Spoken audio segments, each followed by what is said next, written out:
Be live. Thank you. So let's call to order the meeting of the Technical Transportation Committee for September 16th, 2020. Because we're not all in the same room, let me take attendance, especially of the voting members.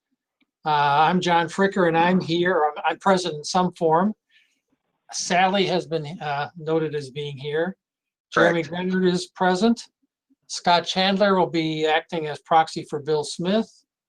Stuart Klein, who has not retired, is in attendance. Anybody from Lafayette Police, like Bill Carpenter? Okay, Mitch Langford is next on the list, Langford.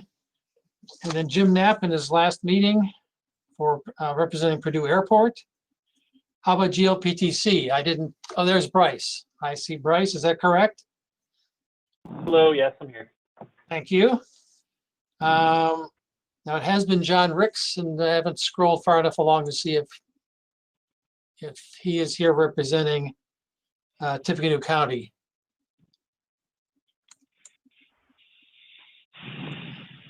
I don't see evidence of his attendance, but we'll keep calling his name for a while. Jason Philhauer for West Lafayette.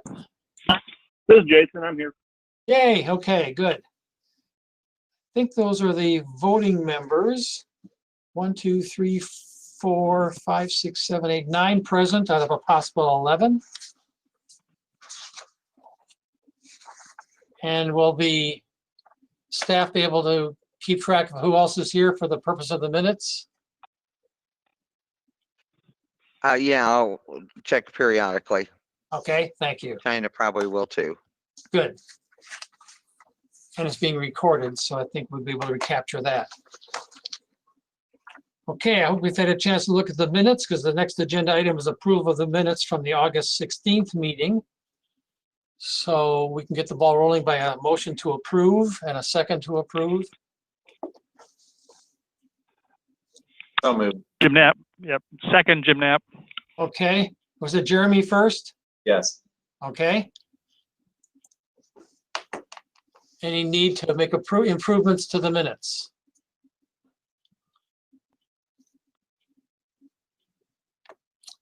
Okay. I don't know how long I have to wait, but I think that's long enough for the minutes. So I'm going to go through the roll call again so that it's officially we have a record of who approves the minutes. So I vote yes. Sally? Yes. Thank you. Jeremy? Yes. Scott? Yes. Stu? Klein? I'm here, and yes. Okay, you like the minutes. Mitch? Yes. I skipped over Lafayette Police in case they popped in. William Carpenter? No vote there. Jim Knapp? Yes. Yes. Bryce? Yes. Anybody from the Sheriff Department? Then Jason? Yes. All right, so I have 9 votes yes, 2 not present. So any access permits from INDOT or elsewhere? So this is Scott. Yeah. So this is Scott Chandler from INDOT. There are currently no new permits that are in the books to bring to your attention. I would like to talk a little bit about some existing permits. I would like to state that the man properties on US 52 Sagamore Parkway, that's been completed and that permit is complied. The permit, the speedway permit on US 52, currently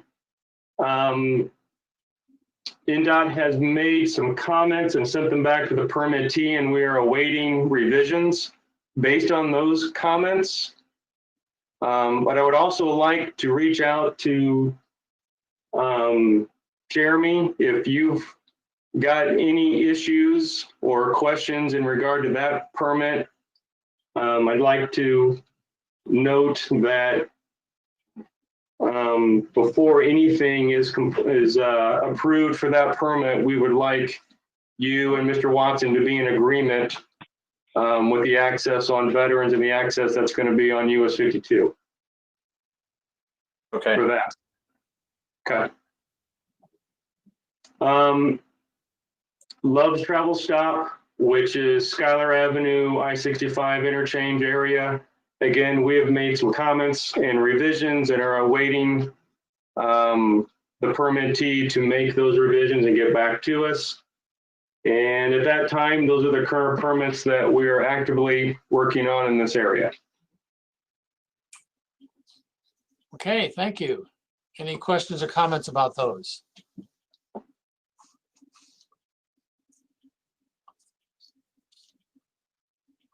Okay, hearing none, and there's no need for a vote there, just for our information, apparently. So on to item 3, amending the fiscal year 2020 to 2024 Transportation Improvement Program. This is usually a Doug thing. Is this a Doug thing, Doug Pode? It is. Okay, still is, good. Okay, this is a fairly substantial request from NDOT. Involves 31 projects. I'll go through and break it down fairly quickly for you. If you look in the packet, it takes up pretty much 6 pages. The first 7 projects I'd like to point out are located on the Hoosier Heartland, and they all involve thin deck overlays. The request is to add funding for preliminary engineering. Specifically, those funds will be doing or conducting the NEPA review. This work will begin in fiscal year 2021. The next 2 projects I'd like to bring to your attention are on State Road 225, specifically the bridge over the Wabash River. Currently, there is a project programmed in the TIP, and it is for a rehab or repair, and it is provisional. That project is actually going to be removed. The scope of work for repairing and rehabilitation that bridge has been approved, so it has been assigned a new DES number. So in effect, the new project will replace the old one. Preliminary engineering will actually begin this fiscal year. Looking at the other new projects, 5 of them are on US 52, with some of those relating to deck overlays or thin deck overlays. One is on the Norfolk Southern Bridge that is south of Lafayette. 2 bridges over the Wabash River, specifically the 252, 231 bridges, and the other one is over the Gaylord Branch. The other project is an auxiliary lane project on US 52 South, beginning on County Road 400 South. Preliminary engineering for those projects will begin in 2021 as well. We have a substantial number of projects that located on I-65. Some of those are actually overlays, bridge deck replacements, and those locations involve the bridges over the Norfolk and Southern Railroad, over State Road 26, over State Road 38, over the Wildcat Creek. And looking at the deck replacements, we're looking at CSX Burnett Road, bridges over Prophets Rock, 720, and the 700 or County Road 725 North. Preliminary engineering, fiscal year 2021, and then for some of those, construction in 2024. The remaining project on 65 is a pipelining project, and that is located near County Road 680 South. The last 3 projects that the district would like to add are district-wide projects. One is a centerline and edge striping project, which has construction date of fiscal year 2022. The next is a bridge maintenance project with the same construction year. And finally, we're going to add another traffic signal modernization project. In Tippecanoe, the 2 signals are at Sagamore Parkway and Cumberland Avenue, and then the signal at State Road 225 at the Wabash River Bridge. Now, if you know, in the current tip, there is a signal modernization project. It does list the Sagamore Parkway and Cumberland Avenue intersection. That actual improvements will be moved from the project that is currently listed to this new project. The project that is listed will still remain because it involves the signal improvements at US 52 and Brady Lane, which we had some discussion at last month's meeting. Staff is asking for your recommendation of approval to the policy board. Are there any questions?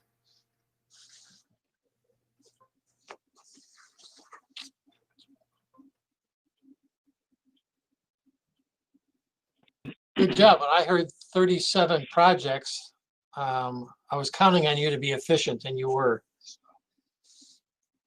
So if there are no comments about that, well, thank you, Doug. And are you up next on the progress report? Or is I that? will need to take a vote on this. Oh, yeah, Yeah, okay. we need to vote. That's true. Thank you. Yes. And John, before we vote, we need to wait for public comment. Okay. So I'll start my watch for 1 minute. Okay. And I would entertain motion in a second during that time frame.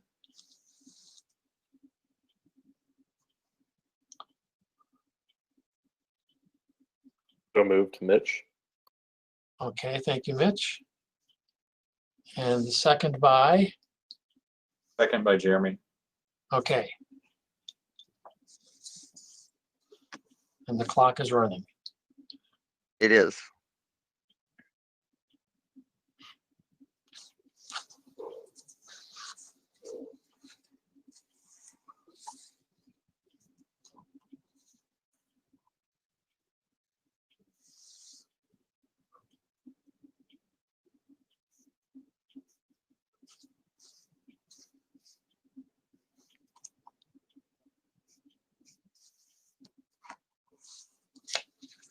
Okay, a minute has passed and we'll see if we have any comments. No Okay, I comment. guess if somebody comes in during our vote, we can entertain that that participation. So on agenda item number 3, the motion is to approve the amendments for recommendation to the policy committee. Is that correct? Or administrative committee, whatever it's called this time? Policy board, yes. Policy board, okay.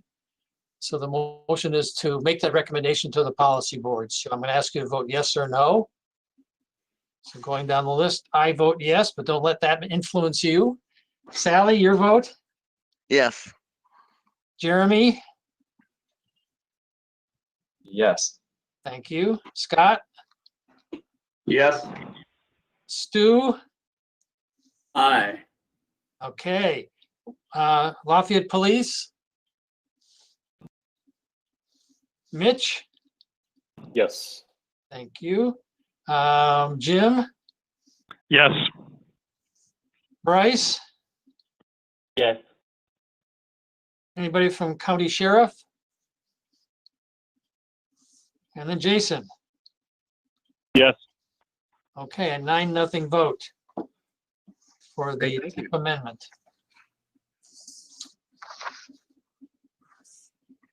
Okay, so I haven't missed anything further. So then item 4 is the progress report, APC. And is that a Tim thing or does Doug do that? Yeah, I'm gonna take this very first one, the thoroughfare plan update. Okay, So the first thing I should say is this isn't exactly the update that I hoped I'd be giving you today, and I'll explain why. So we had our quarterly citizens participation committee meeting scheduled for last Wednesday, at which time we were planning to kind of just present what we've been doing on our thoroughfare plan and get some public feedback about what items the committee thought would be important to include, and kind of just get some of their recommendations on that and on the work we're doing. Unfortunately, due to some technical difficulties with our sound setup at the county, we were not able to have that meeting. So it has been rescheduled for 2 weeks from today, September 30th. So at that time, we will, assuming technology is still working okay, we will have that opportunity for the committee to give feedback as well as anyone from the public to give feedback on that. And then I will be drafting up kind of a formal recommendation based on their feedback to this committee as well as our policy board committee, just so that we can have some transparency in the process and make sure that as we continue with the plan development and approval process, that we have ways we can track what we've been doing and what's important to the public and what our feedback process is. So not quite what I'd hoped to tell you, but that's what the reality is. Okay, yeah, I've been following the emails, trying to get that CPC meeting rescheduled. Yeah. Looks like you got it fixed. Yeah, we did. Yeah. Any questions for anyone else?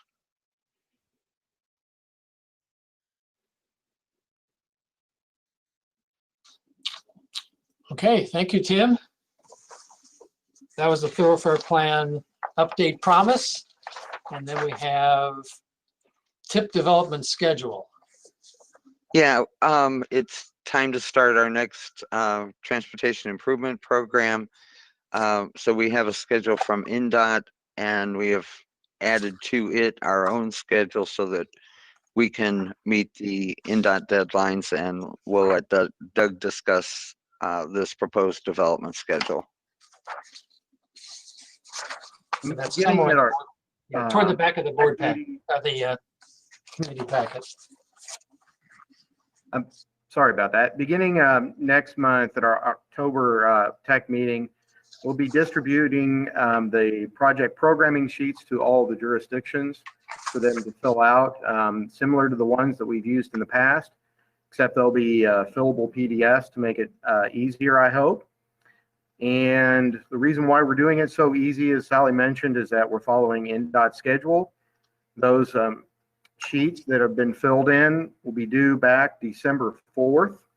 And the reason why we need to do that is if you look down and see on December 9th, we will be presenting that project list, that draft list at our CPC meeting. That officially kicks off the public presentation or public participation process.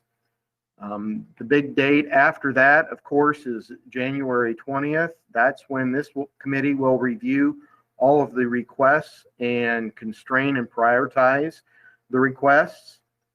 And then I will have less than a month to put the draft document together. And the deadline that INDOT needs it is February 15th. So we are once again on a tight timeline. The request to have our finalized document was in early May, and it will be hopefully presented and adopted at that meeting on May 13th. I also show, or in the list, you see some funding targets. STBG funding, we have a little over $4 million to allocate each year. Why we have two numbers there is that in beginning of our 2040 Metropolitan Transportation Plan, we are dedicating 10% of our funds to non-motorized projects. In past tips, we have looked at that over the 5-year, 4-year period rather than an individual year. So the big project that actually helps or complies with our policy for the current tip is West Lafayette Sagamore Parkway Trail Project. For safety, we will have a little over $700,000 to allocate annually. And then for transportation alternatives, we will have, unfortunately, only a little over $200,000 to allocate annually. Any questions?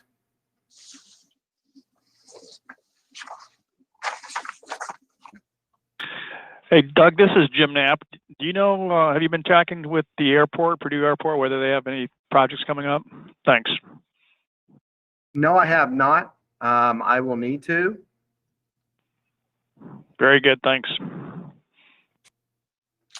Hey, good afternoon. This is Adam Baxmer. I just want to let you know I'm listening. So I haven't been, well, long-time listener, first-time caller, as they say. Oh, that's perfect. Thanks, Adam. Yeah, and I'll I'll be quiet for a second, but I'm having a little bit of trouble hearing the audio. It's cutting in and out. Is anybody else having that? No? Mhm. Okay, must be on my end. Thank you. Okay, so we're finished with the schedule of the TIP next go around. Let's move on to the 18-month letting list then, if we're ready for that. If you look at the report, pretty much it mirrors what was sent out last month, only a slight change. There are no projects on this month's letting, but we do have some next month. Actually, you see the first 8, and they are all related to the Hoosier Heartland thin deck overlays, and all these bridges are located pretty much in the far northeastern part of the county. Looking at November, we have 6 projects on the letting, which most are on I-65. One project is on State Road 25, which is a thin deck overlay, or replace superstructure, and that's over the Big Shawnee Creek. That's located on the southwest corner of the county. Projects 15 through 20 are projects that did shift from a November letting to a December letting. And as you see, all of those are located on I-65. And then we still do have other additional projects on the December letting. On page 2, projects 28, 29, and 30, we have our 3 big local projects that will consume or take all of our federal funds for this fiscal year. So coming next April, or March, April, and May, we won't have to hopefully shift any funds around, but that's when Lindbergh Road, North River Road, and Park East Boulevard be let for construction. And as you look down the list, pretty much nothing has changed. Project 42, the other local project, the Sagamore Parkway Trail, is on a November 2021 letting. Any questions?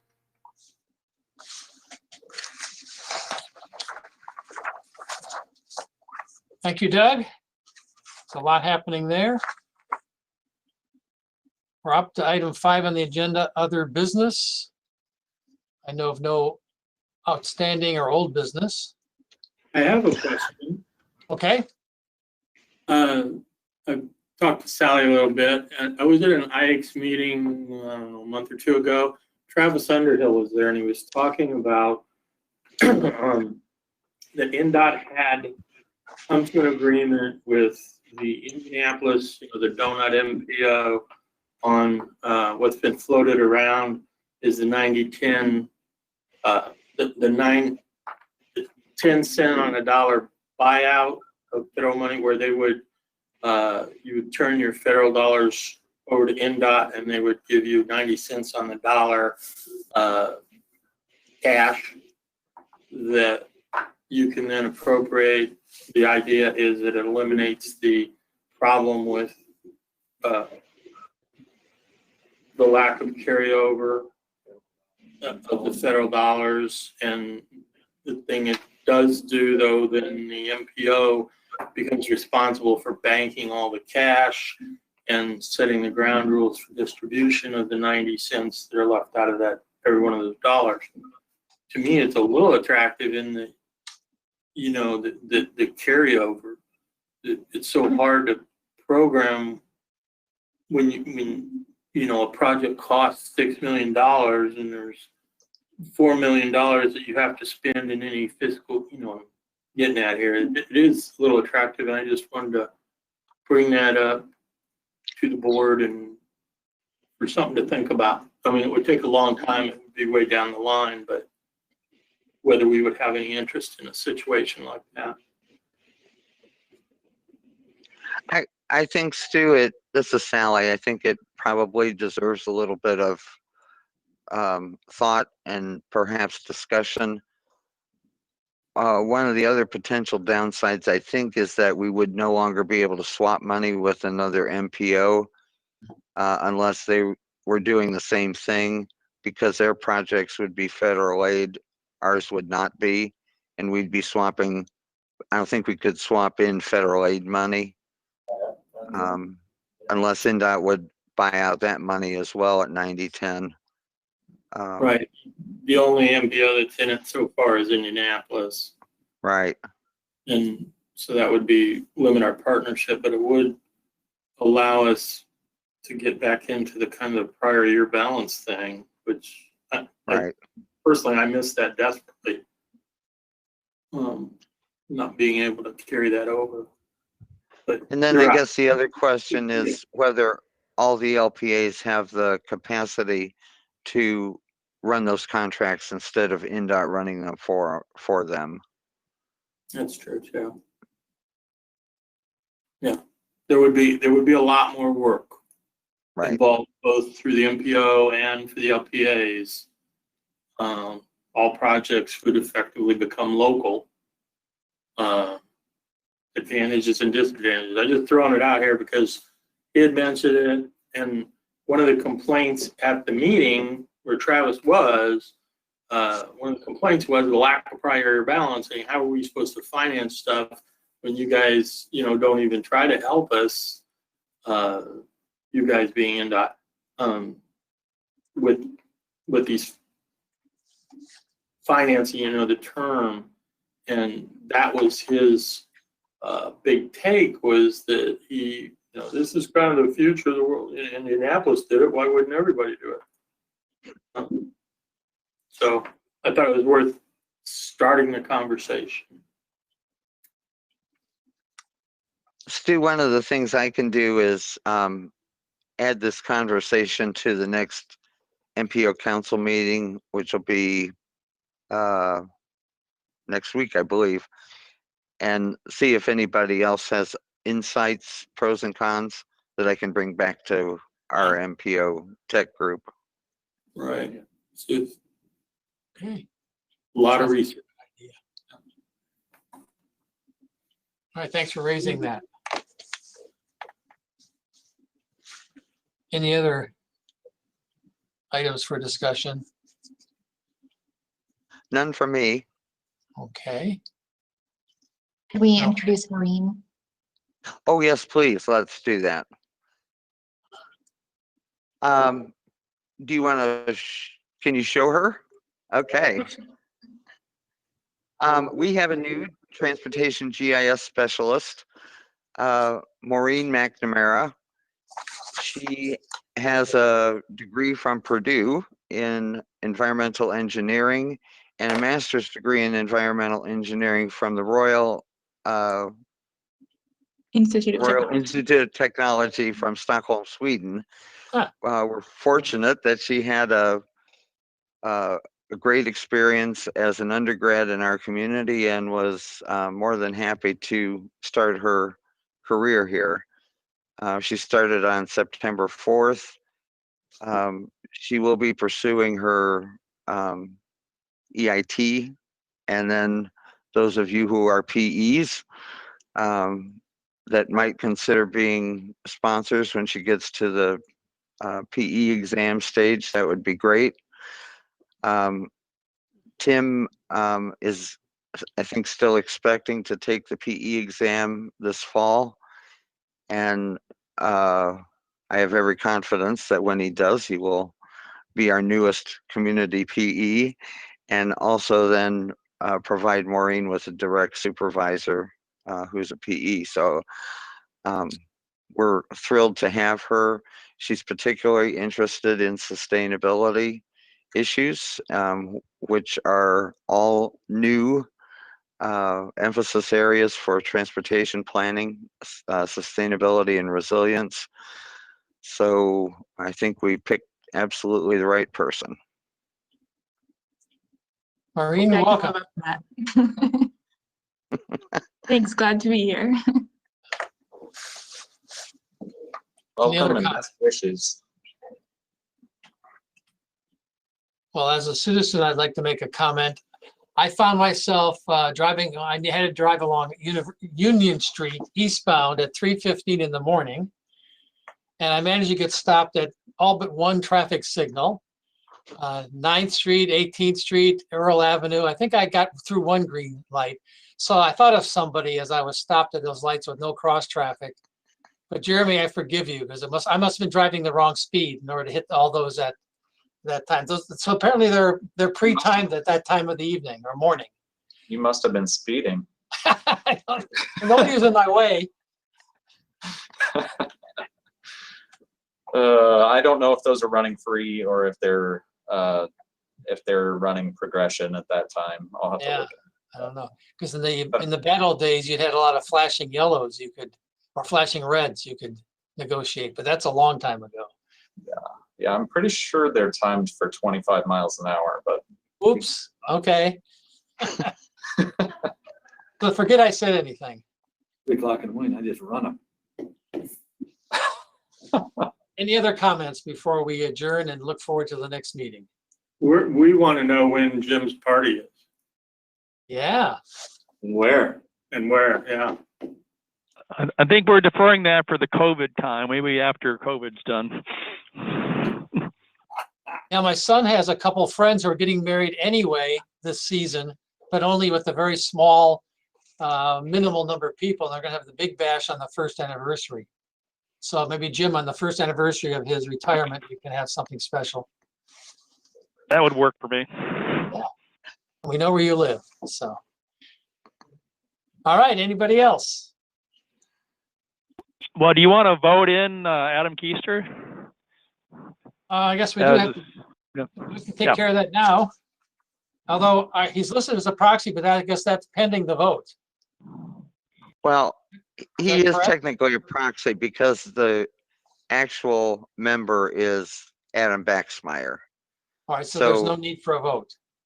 No, so Adam Keister will be the first proxy for Adam Baxmeyer, and Marcus Smith will be the second proxy. Okay. And that's what we need to vote on. Oh, we do need to vote on that. Okay. Yes, So Sally, would you make that motion, please? I will. I move that Adam Keister be the first proxy and Marcus Smith the second proxy for Adam Baxmeyer of the Purdue Airport, replacing Jim Knapp. Okay, Jim, you want to make your final act, be the second that motion? I second the motion. Thank you. Thank you. Dealt with a blaze of glory. So anybody, would they fail a background check? Should we just go right to the vote? I think he'll pass it okay.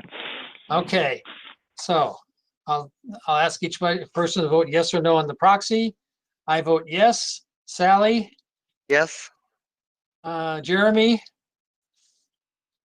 yes. Scott, Yes. Stu, Yes. Lafayette Police, Mitch, Yes. Adam Baxmeyer, you want to vote? Actually, Jim gets to Can't. vote. Yeah, he Jim is can't allowed. because Jim voted. Yeah, Jim voted. Yeah, Jim will vote. Yes. Thank you officially. Bryce, Yes. anybody from Sheriff's Department? And Jason? Yes. Thank you. So that vote is 9-0. I think that's our last official business, unless somebody's going to correct me. So if there's no objection, I will adjourn the meeting and we will meet again October 21st. Maybe remote, maybe in person. We'll stand by. Right. Thank Thank you all. Bye. Have a good evening. Yep. Goodbye, everybody.